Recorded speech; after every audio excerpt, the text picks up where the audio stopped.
após explorar os universos de ninjas, piratas e linhagens bizarras. Vamos agora analisar a obra que desconstrói todos eles, One Punch Man. Mergulharemos na sátira existencial de Juan e na arte fenomenal de Yusuke Murata, para entender como a história do herói mais forte do mundo se tornou uma das críticas mais inteligentes e divertidas ao gênero de super-herói e à condição humana moderna. Uma análise expansiva de One Punch Man. A sátira existencial do herói absoluto One Punch Man começa onde a maioria das histórias de super-herói termina, em um mundo saturado de narrativas sobre a busca incessante por poder.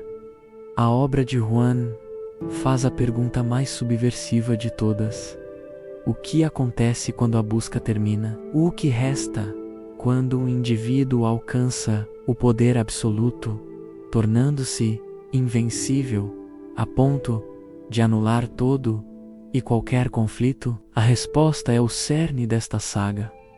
Uma comédia brilhante que mascara uma profunda crise existencial. A história de Saitama não é uma jornada de superação, mas uma crônica de sua estagnação. Ele é um deus entediado em um mundo de mortais, um ser de poder ilimitado, cuja maior batalha é contra a apatia esmagadora que sua própria força lhe impôs. One Punch Man utiliza essa premissa para tecer uma sátira multifacetada que ataca a cultura da fama, a burocracia corporativa, a obsessão da sociedade por rankings e, acima do tudo, os tropos do gênero shonen. É uma desconstrução, peça por peça, do que significa ser um herói, um vilão e um ser humano em um mundo absurdo e perigoso, provando que o maior desafio não é derrotar o monstro lá fora, mas encontrar um motivo para sair da cama pela manhã. O mundo de One Punch Man. Sociedade, burocracia e ameaça constante. O universo da série é um personagem em si, um cenário onde o fantástico e o mundano coexistem de forma hilária e perturbadora. Cidades com nomes genéricos, cidade A, cidade B, são constantemente ameaçadas por monstros, criando a necessidade de uma resposta organizada. A associação de heróis, a corporificação do heroísmo fundada pelo multimilionário Agone, após seu neto ser salvo por um estranho Saitama em seus dias de pré-calvície. A associação de heróis é uma sátira brilhante da estrutura corporativa moderna aplicada ao heroísmo. Ela transforma o ato de salvar vidas em um emprego com rankings, salários, avaliações de desempenho e uma hierarquia rígida. Classe C, B, A e a elite S. A burocracia da justiça. A associação não se preocupa tanto com a justiça quanto com a gestão de crises e as relações públicas. Heróis são classificados não apenas pela força, mas pela popularidade. Um ato heróico que cause danos colaterais pode levar a uma reprimenda pública e queda no ranking. A rivalidade interna, a corrupção e a arrogância são abundantes, com heróis de classes mais altas desprezando os de classes mais baixas e executivos mais preocupados com seus doadores do que com a segurança real. A mercantilização do herói. Os heróis se tornam celebridades. A classe e S-Class vivem em apartamentos de luxo e são adorados pelo público, enquanto a C-Class precisa cumprir uma cota semanal de atos heróicos para não ser expulsa. Isso cria uma pressão para caçar crimes menores, transformando o altruísmo em uma tarefa burocrática. Os níveis de desastre e a natureza dos monstros. O sistema de níveis de desastre, lobo, tigre, demônio, dragão e a ameaça teórica. Deus serve como uma ferramenta narrativa genial. Ele cria tensão para todos os personagens, exceto Saitama. Quando uma ameaça de nível dragão aparece, o leitor sente o perigo iminente para os heróis da classe S, mesmo sabendo que Saitama poderia resolver tudo com um soco. Isso permite que a série tenha o melhor dos dois mundos. Batalhas de alto risco para o elenco de apoio e a punchline cômica do protagonista. A origem dos monstros é outro ponto de genialidade satírica. Muitos não são alienígenas ou demônios, mas humanos que se transformaram devido a obsessões mundanas. Crablanche, que comeu tanto caranguejo que se tornou um Vaccine Man, uma manifestação da raiva da mãe natureza contra a poluição. O Homem Fênix, que passou tanto tempo em uma fantasia de pássaro, que se tornou uma... Isso sugere que a monstruosidade não é uma força externa, mas uma corrupção latente dentro da própria humanidade, uma hipérbole das nossas frustrações e desejos. Análise de personagens principais: o herói, o discípulo e o monstro. O trio central de One Punch Man representa 3 facetas da busca por força e propósito, cada uma sendo uma reflexão ou distorção das outras. Saitama, o herói por hobby. Saitama é o coração filosófico e o paradoxo ambulante da série. Seu personagem é uma exploração profunda do que significa ser humano quando todos os desafios externos foram eliminados. A crise existencial da onipotência antes de se tornar um herói. Saitama era um assalariado desempregado e deprimido, desiludido com a vida. Sua decisão de se tornar um herói por hobby lhe deu um propósito. Ele treinou tão arduamente, sem flexões, sem abdominais, sem agachamentos, e uma corrida de 10 quilômetros todos os dias, que transcendeu os limites humanos. Mas o resultado foi trágico. Ao alcançar seu sonho de ser o mais forte, ele perdeu a capacidade de sentir a emoção que o movia, menos a adrenalina, o medo, a satisfação de uma luta dura. Sua apatia não é preguiça, é o luto por um propósito perdido, a força como fardo e isolamento. Seu poder é tão absoluto que o desconecta da humanidade. Ninguém pode compreender sua luta, pois ela é inteiramente interna. Para os outros, ele é um mistério, um trapaceiro ou um fenômeno inexplicável. Ele anseia por uma conexão genuína, mas sua força cria uma barreira intransponível. Ele salva o mundo repetidamente, mas raramente recebe o crédito. E quando o faz, isso não o satisfaz. A humanidade intacta como verdadeira força. Apesar de sua divindade física, Saitama permanece irredutivelmente humano em seus interesses e preocupações. Sua maior angústia não é um vilão superpoderoso, mas perder uma promoção no supermercado, matar um mosquito, pagar o aluguel ou vencer King em um videogame. Essa mundaneidade é sua graça salvadora. Ele não é corrompido pelo poder, porque nunca o desejou por si só. Sua motivação original e pura, menos ser um herói por diversão. O âncora, seu heroísmo não reside em seu soco, mas em sua recusa em deixar que sua força divina apague sua simples e decente humanidade. Genos, o discípulo em busca de força. Genos é a personificação do protagonista shonen tradicional e o contraste perfeito para Saitama. Ele serve como os olhos do público, tentando racionalizar o irracional. O arquétipo do herói vingativo.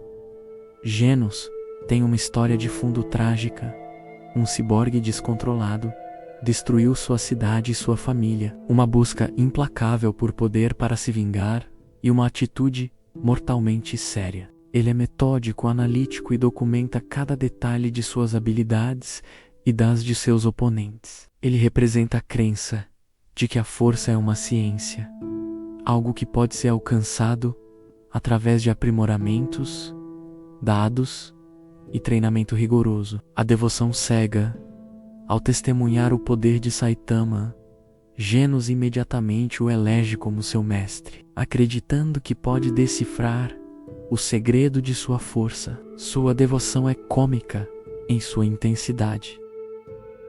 Ele anota as banalidades de Saitama como se fossem sabedorias profundas e tenta encontrar lógica em sua força absurda. Genos é o epítome da superanálise em um mundo que opera no absurdo. A jornada para a humanidade.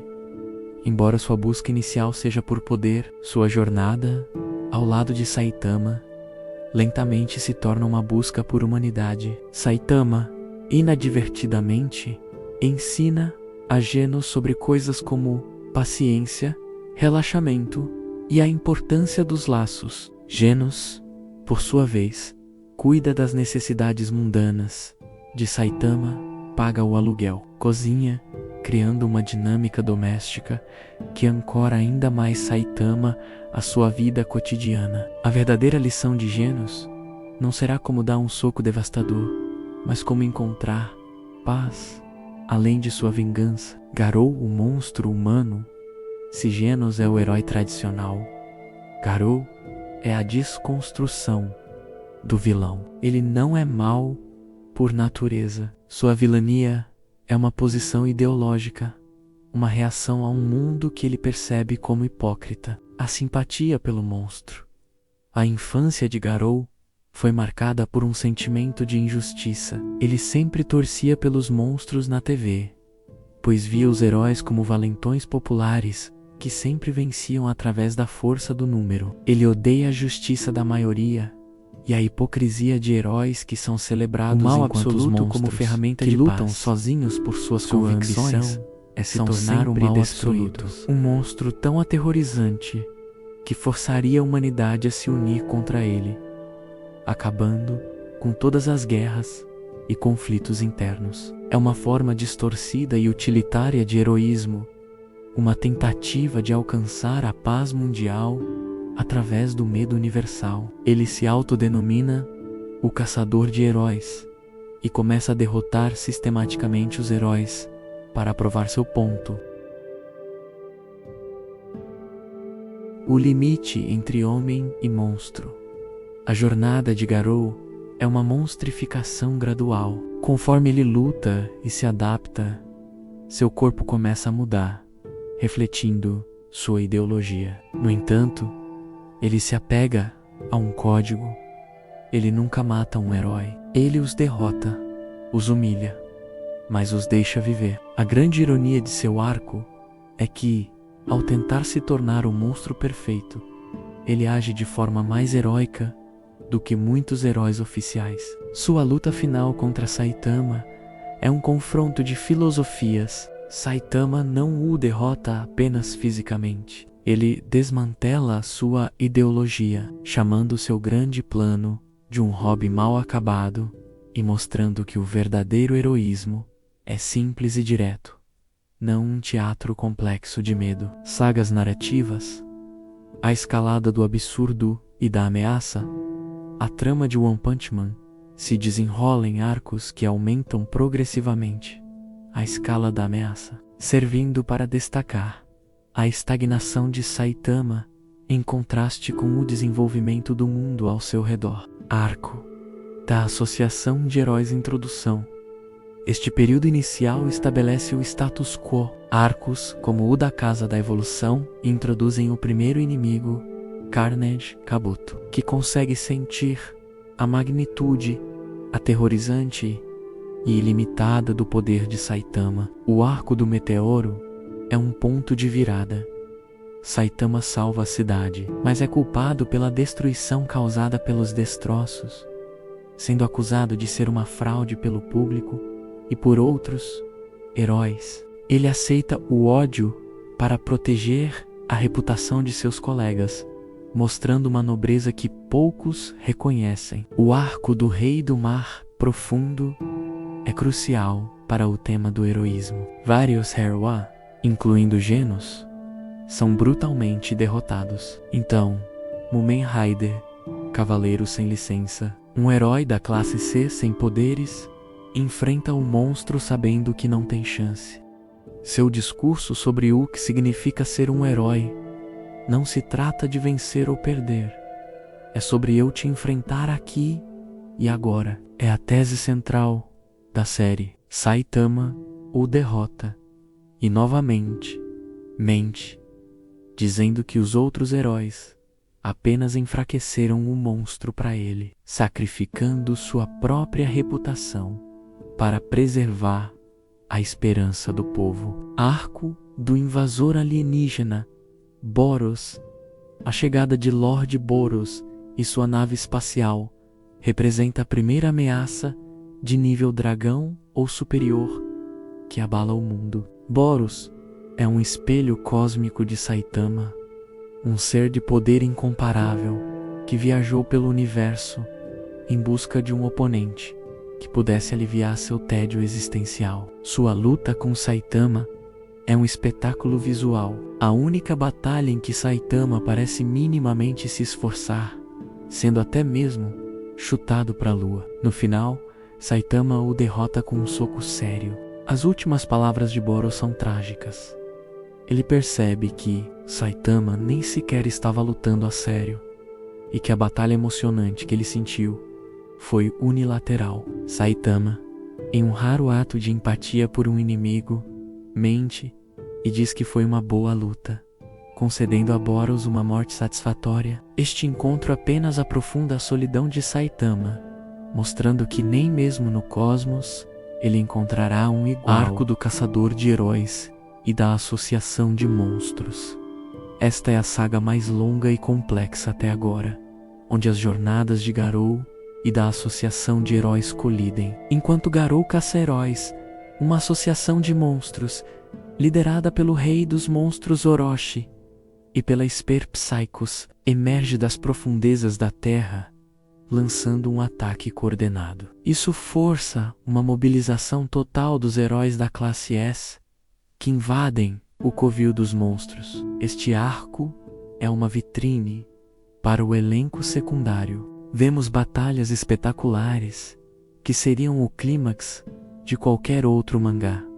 A luta de Tatsumaki contra a fusão de Psychos e Orochi, que deforma a própria crosta terrestre, a maestria marcial de Bang, a esgrima de Atomic Samurai e o desenvolvimento de outros heróis. O clímax é o confronto inevitável. Garou, após absorver poderes e passar por múltiplas transformações, alcança um estado de poder cósmico. Sua luta contra Saitama é uma aula de filosofia disfarçada de batalha. Saitama não está zangado. Ele está desapontado. Ele vê Garou como uma criança fazendo birra. Ele quebra não o corpo de Garou, mas seu espírito e sua ideologia. Ele mostra a Garou que seu mal absoluto era apenas uma imitação, um jogo do monstro. A derrota força Garou a confrontar sua própria humanidade e a futilidade de seu caminho. Personagens secundários notáveis: o espectro do heroísmo King, o homem mais forte da Terra para o público, mas na realidade, um otaku medroso sem poder algum. King é uma sátira sobre a reputação e a percepção. Ele sobrevive por pura sorte, coincidência, e seu King Endan, o som de seu coração, batendo de medo, confundido com uma aura de poder. Ele é um dos únicos amigos verdadeiros de Saitama, pois eles se conectam em um nível humano, através de videogames, onde Saitama pode finalmente experimentar o desafio e a derrota. Bang Silverfang representa a tradição e a disciplina das artes marciais. Ele é um dos poucos que reconhece a verdadeira natureza do poder de Saitama, vendo-o não como uma técnica, mas como algo transcendente. Sua relação com seu ex-aluno Garou adiciona uma camada de drama e responsabilidade pessoal ao arco do Caçador de Heróis. Tatsumaki Tornado of Terror, a segunda heroína mais forte da classe S, uma Esper de poder imenso. Sua força a tornou arrogante, desconfiada e solitária. Um reflexo do que Saitama poderia ter se tornado se não fosse por sua natureza humilde e seus interesses mundanos. Conclusão: o herói que precisamos, não o que desejamos.